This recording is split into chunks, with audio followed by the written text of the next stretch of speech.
Bwana Yesu asifiwe, mtumishi wa Mungu. Ni kuletee neno la Mungu kwa wakati huu. Ni neno la usiku ambalo Mungu ametupa kushirikishana. Na nimshukuru Mungu kwa ajili yako ambaye upo na uko kusikiliza na kujifunza. Neno la usiku wa leo linapatikana kwenye kitabu kile cha Yohana sura ile ya kwanza, mstari ule wa 45 mpaka ule mstari wa 47.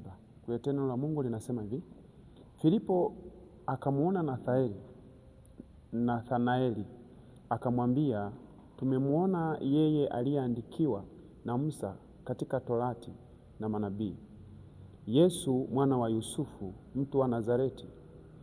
Nathanaeli akamwambia, lawezaje neno jema kutoka Nazareti? Filipo akamwambia, njoo uone. Basi Yesu akamuona Nathanaeli anakuja kwake, akanena habari zake, tazama Mwisraeli kweli kweli, hamna hila ndani yake. Bwana Yesu asifiwe.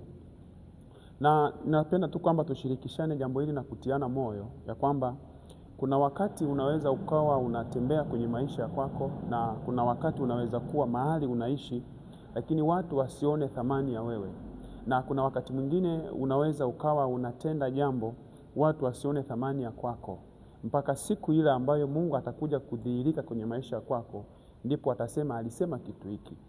Nazareti ilikuwa ni mji ambao umedharaulika, hauna thamani machoni pa watu, na kwa wakati mwingine na kwa namna nyingine watu waliudharau na hawakutegemea kwamba mfalme au mtu mkubwa angeweza akazaliwa katika ule mji.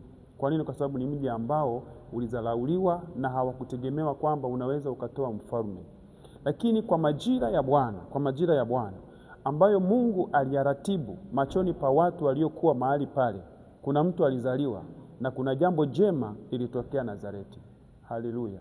Nataka niongee na mtu mmoja ambaye usiku wa leo yamkini kuna mahali umepita, yamkini kuna maeneo umeyapita na umekata na tamaa kwamba nitawezaje jambo hili, ya kwamba nitafanyaje.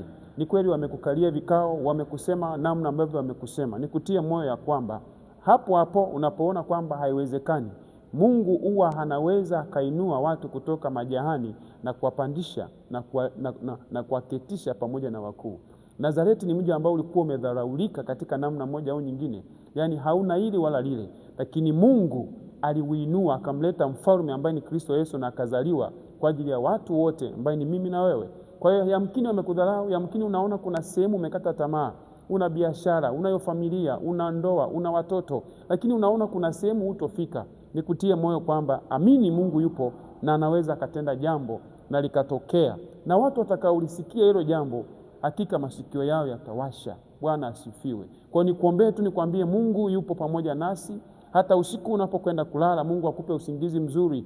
Mungu aseme na wewe kwa ndoto. Mungu akuoneshe juu ya maisha yako. Mungu akubariki na kukutia nguvu na kuangazie nuru ya uso wake katika maisha yako, kwenye biashara yako. Mungu akutie nguvu. Haleluya. Naomba nikuombee. Baba, katika jina la Yesu, wewe ni mwaminifu Bwana. Unastahili sana. Asante kwa ajili ya usiku wa leo. Asante kwa muda huu.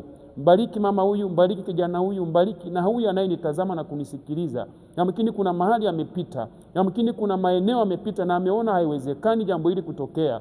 Na hii ni kwa utukufu wa jina lako Bwana. Nami kama mtumishi wako ninasimama, ninaomba na damu yako iwafunike na kuwatia nguvu. Uwavushe salama, uwatie Mungu na uwalinde na watoto wao katika jina la Yesu Kristo. Kesho yao iwe njema, biashara yao ibarikiwe kwa utukufu wa jina la Yesu. Pokea heshima Bwana na utukufu, na kila mmoja aliyesikia, Mungu neema yako iwe pamoja nao. Ulale pamoja nao, usiwaache, katika jina la Yesu Kristo. Amen. Amen.